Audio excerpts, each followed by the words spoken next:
Much of the land that we think about today as public lands in Oregon and Washington as well were the result of the work of William Finley. That includes Klamath, Malheur, and Three Arch Rocks wildlife refuges in Oregon, the first coastal wildlife refuges in Washington. It also includes many of our national forests. The majority of our national forests were the result of advocacy by William Finley. And so the legacy that we've inherited today of public lands in Oregon, in large part, is due to these gentlemen. Like the issue of public lands, the issue of the state and federal government's role in conservation and in land and wildlife management has really kind of come up again as an issue. I think it is important that when we're having these kinds of discussions, people really understand the context of why these lands were put there in the first place. Growing up with his childhood friend Bohlman, they loved wildlife, loved birds, they took photos of them. They were really, really good about being a spokespeople for the critters that didn't otherwise have a voice. It's not enough just to scan something and put it up there. You need to let people know. And also because this history is so compelling and so relevant.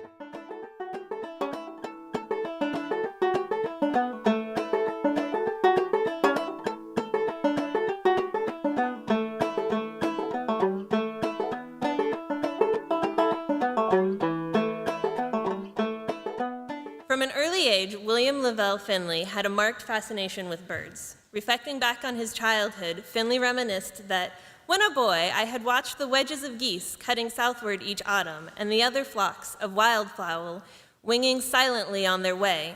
Each spring, I saw the bands returning, how these sights kindled my imagination, these processions so full of mystery that moved up and down the highway of the clouds. The lands where these flocks lived lured me like the castles of Spain. It was a lure I have never forgotten.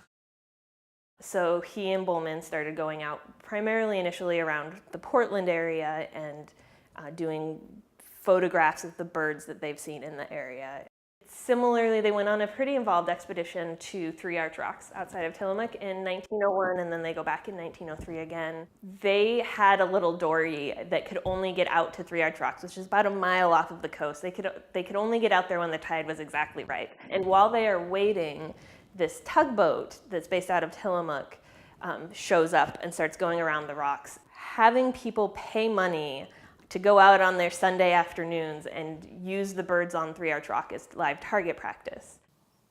As the guns fired onto the nesting colonies, Finley later reported back to the Oregon Audubon Society that the beaches at Oceanside were littered with dead birds following the Sunday carnage.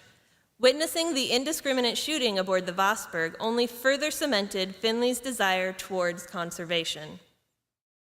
Starting at around the turn of the century, one of the fashion trends that becomes very popular is these feathered hats. It suddenly became very, very profitable to go out with your gun and harvest these birds for their plumage, and plume hunters would go out and basically shoot anything that moved. So they were able to drastically reduce these populations to the point where when Finley and Bohlman go out to Malheur, they are only able to find 2 lone white egrets, when that used to be a very populous species in that area. They took these images, that were like a dead grebe laying right next to its nest, and its little chicks are nuzzling at its wing, trying to get warmth and food, and show them to people who were wearing these hats. Finley would also pull feathers out of women's hats in downtown Portland and make a big scene about what they were doing, and he would get people to protest in front of stores that were selling hats with feathers in them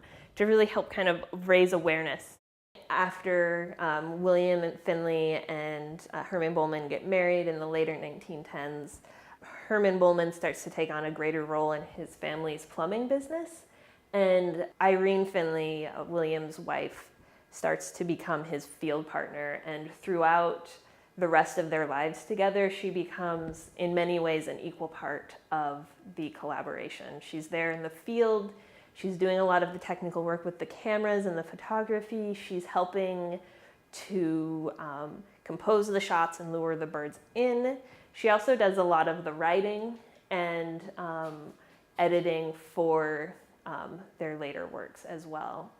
And I think it is worth noting as this photograph of Irene carrying equipment and glass plate negatives up a cliff illustrates that anything Finley and Bohlman could do, Irene could do in a skirt and heels.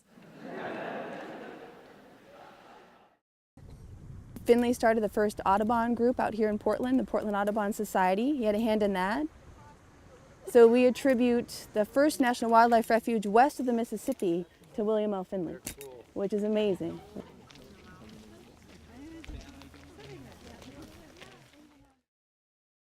This collaboration between Oregon State University and the Oregon Historical Society has been building for quite a while now.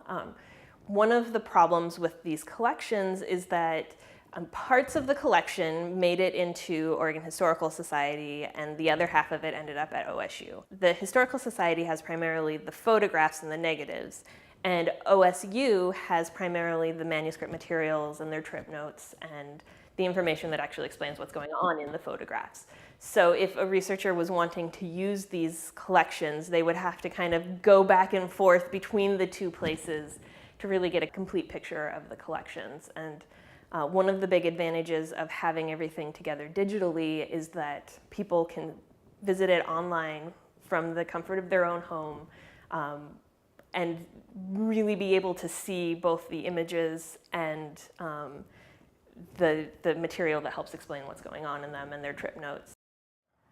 Working with OSU has been really wonderful. They have a great team there, and we already knew them well. I've gotten to know some of the staff that we didn't know as well better, but we've had a very close working relationship with them, and I think it's helped both of our institutions. The other really big advantage to having this collection digitized is it removes a lot of the wear and tear on the collection. Most of the collection is glass plate negatives and the emulsions are starting to deteriorate.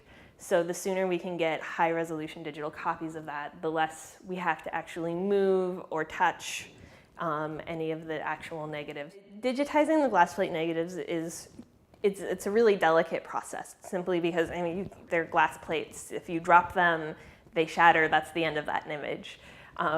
They also are at a state where they're now over 100 years old, and the emulsion on them is starting to flake on some of them. We're also getting issues of silvering, where the silver and the chemicals in the emulsion are starting to separate, which causes some issues with the quality of the image that we're able to get off of that negative.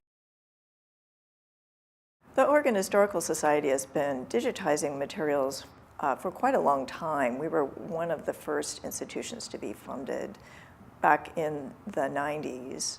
Since then, the field has come quite a long way. Thanks to a grant from the Collins Foundation, we've spent the last 2 years building a new digital infrastructure, and that is going into place as we're launching the Finley project, and we just launched a new digital collections website, and that is creating broad public access to high resolution images. So we've come a long way in sharing this information with the public and making it easily accessible and useful. One idea we came up with while we were writing the grant for the Finley project was to do public programs in conjunction with the digitization. That we felt like it was important to reach out to people across the state, especially in places where Finley's work had a large impact. And that's really our mission, is to reach out and reach every corner of Oregon.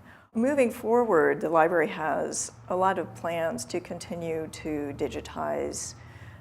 Currently, we're also digitizing photographs from the Oregon Journal, in particular nitrate negatives, a collection from the 20s and 30s. You know, it's really a challenge, a fun challenge to have such enormous collections that are really important, that there are so many things that we can do with it. I'd like to say that I'm really proud of the library staff. I think that they have taken on some very significant challenges, embraced them, and really exceeded expectations. So we are now in a really good position to move forward and to make a lot more materials accessible to people across the state.